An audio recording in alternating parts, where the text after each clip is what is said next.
Bonjour. Aujourd'hui, dans notre café matinal, l'Évangile de Luc, le 3e chapitre, le baptême selon Jean-Baptiste.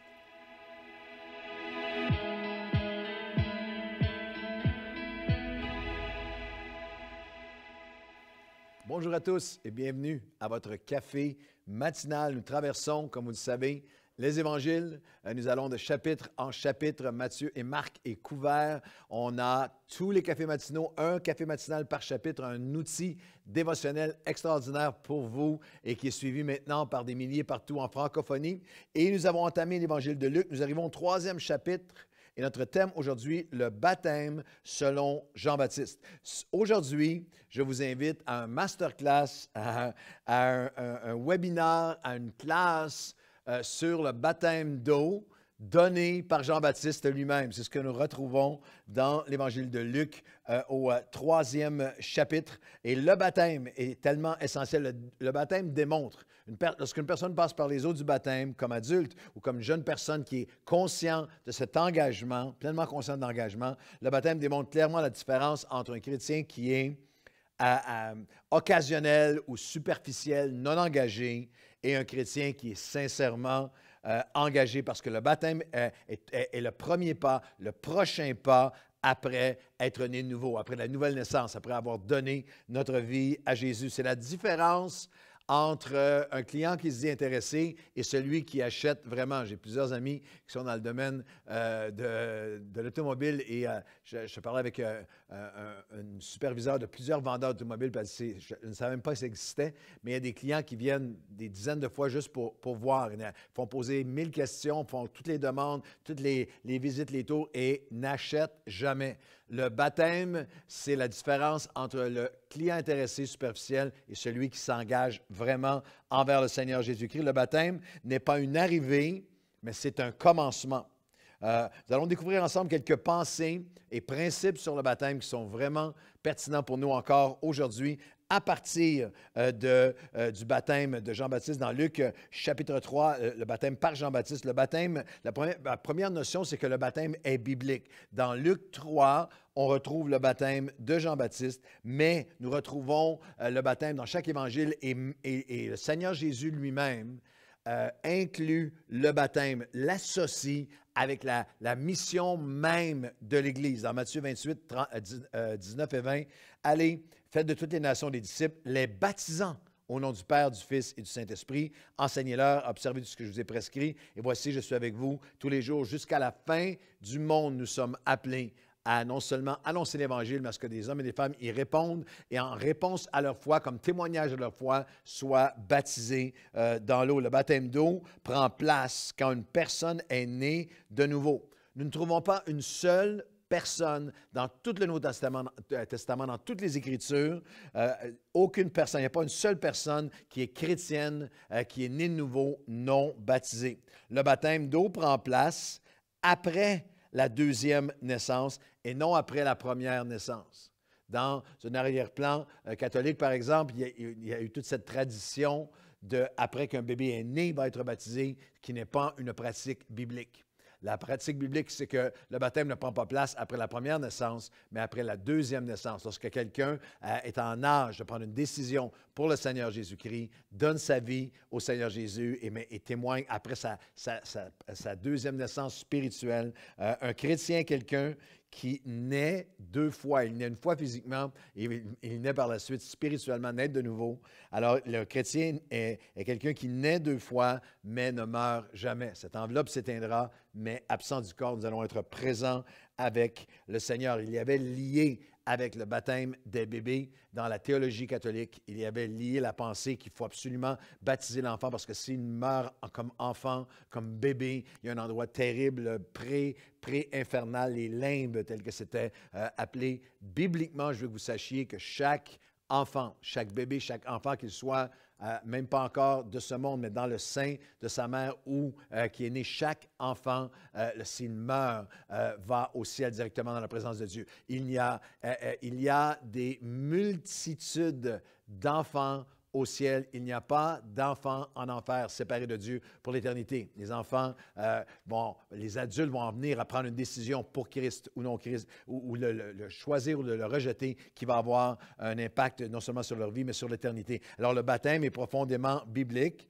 Et le baptême, selon Jean-Baptiste, la deuxième notion, c'est que le baptême est aussi profondément personnel. L'Évangile de Luc commence avec cette pensée. La 15e année du règne de Tibère César, Ponce Pilate était le gouverneur de la Judée, Hérode le tétrarque de la Galilée, son frère Philippe, Lysanas, le tétrarque d'Abilène, du temps des souverains sacrificateurs Anne et Caïphe.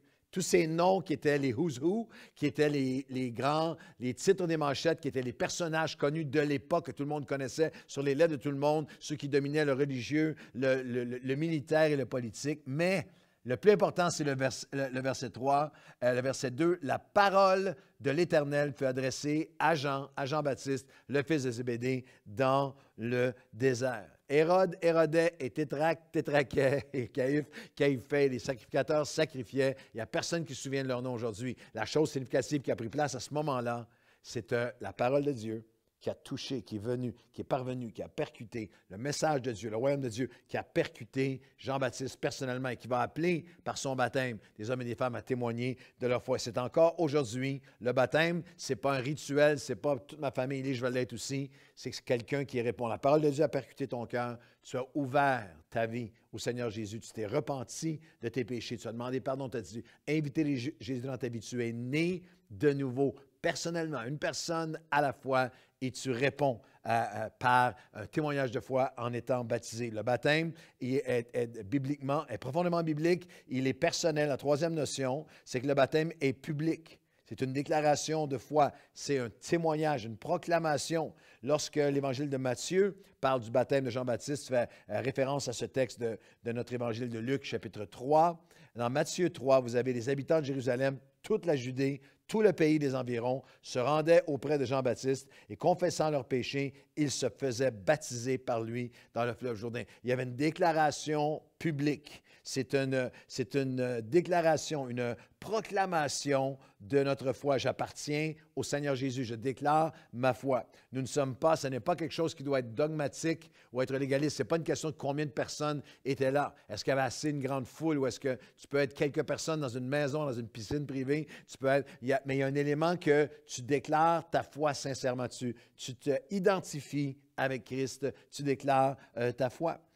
Il faut ne pas être dogmatique ou légaliste à cet égard. J'ai eu le privilège et aussi souvent très émouvant d'apporter la parole dans plusieurs pays où il y avait une persécution hallucinante, pays islamiques, que ce soit de l'Égypte à d'autres pays que je ne nommerai même pas, où les gens peuvent être tués pour un baptême public et un baptême où leur foi peut être au prix de leur vie en ce moment, en même temps, en ce moment, en 2021. Alors, il y a une dimension parfois où ça va se faire devant la famille, ça va se faire dans un contexte qui n'est pas de grande foule, mais qui est public dans le sens de avec humilité, mais avec grande joie, je m'identifie à Christ, je proclame, je déclare ma foi en Christ. La quatrième pensée, c'est que le baptême, il est symbolique et spirituel.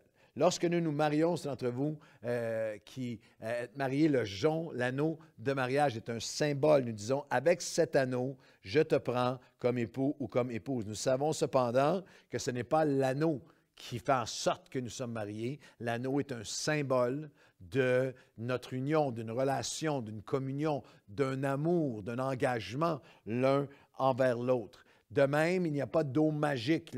Les eaux du baptême n'ont pas une propriété magique ou rituelle ou purificatrice ou non. Les eaux du baptême, lorsque quelqu'un, c'est pour ça que nous favorisons, nous croyons bibliquement, comme Jean-Baptiste, que le baptême se fait par immersion. Et il y a littéralement, physiquement, un symbole de ma vie passée je m'identifie avec la mort de Christ qui est mort pour moi et mon passé qui est enseveli et maintenant je ressuscite avec Christ. C'est ce que Romains 6, 1 à 4 enseigne. Que dirons-nous donc? Demeurons-nous dans le péché afin que la grâce abonde? Loin de là. Nous qui sommes morts au péché, comment vivrions-nous encore dans le péché? Ignorez-vous que nous tous qui avons été baptisés en Jésus-Christ, C'est en sa mort que nous avons été baptisés. Et nous avons donc été ensevelis avec lui. C'est la symbolique du baptême. Ensevelis avec lui par le baptême en sa mort, afin que, comme Christ est ressuscité des morts par la gloire du Père, de même nous aussi, nous marchions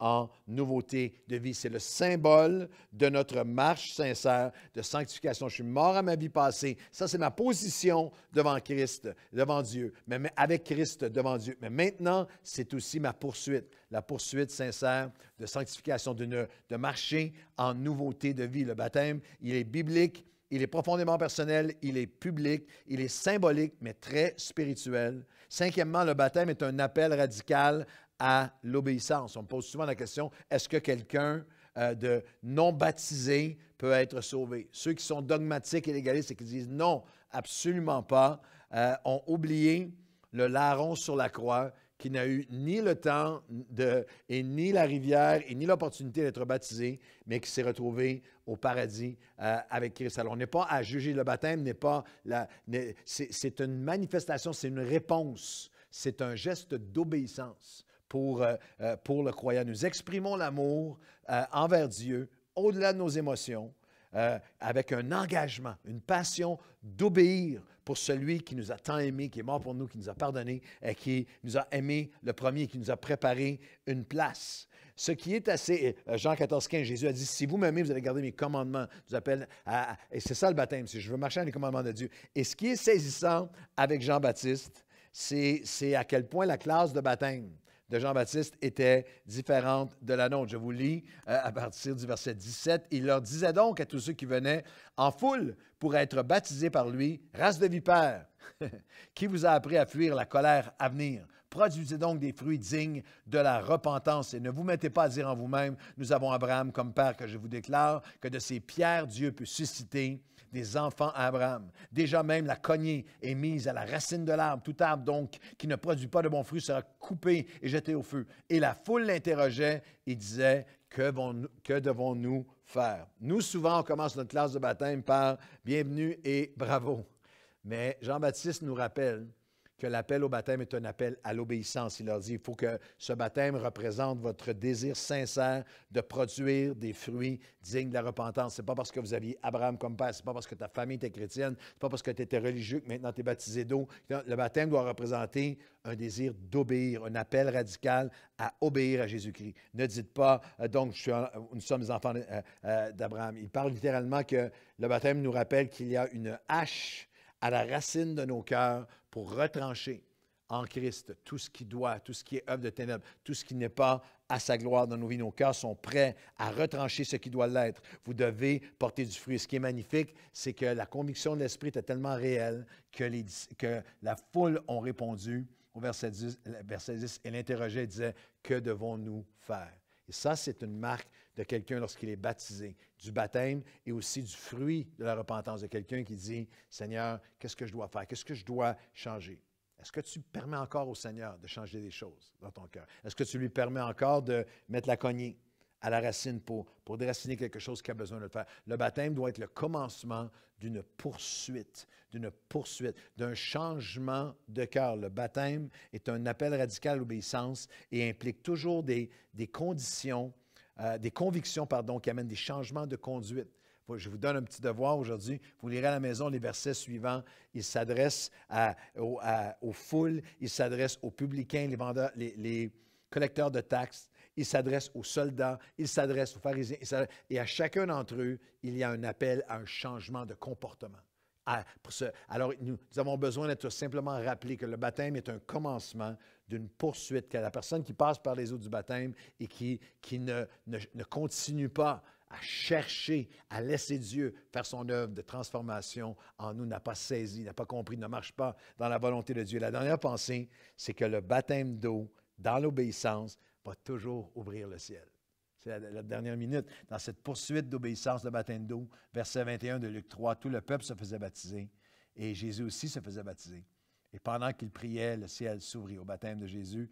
Le Saint-Esprit descendit sur lui comme une voix se fit entendre du ciel, comme une colombe, une voix se fit entendre du ciel avec ses paroles. Tu es mon Fils bien-aimé en lequel j'ai mis toute mon affection. Si vous n'êtes pas baptisé encore et vous avez donné votre vie au Seigneur, c'est le moment pour vous. Appelez-nous, écrivez à Nouvelle Vie, inscrivez-vous en ligne, faites-vous baptiser. Parce que le baptême dans l'obéissance, il y a quelque chose de surnaturel.